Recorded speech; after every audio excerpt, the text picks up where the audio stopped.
وذلك هو الفوز العظيم. بسم الله الرحمن الرحيم. إذا جاء نصر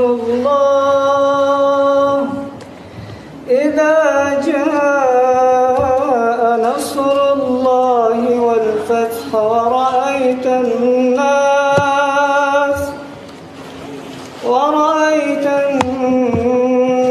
يدخلون في دين الله أفواجا فسبح بحمد ربك واستغفره إنه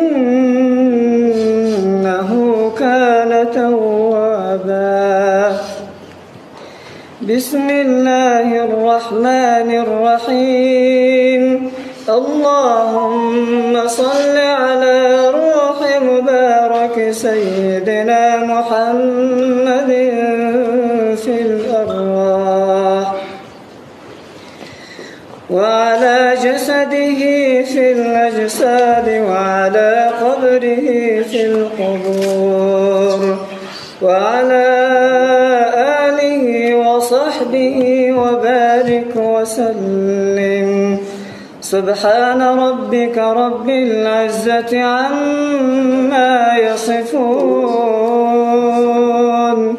وسلام على المرسلين والحمد لله رب العالمين.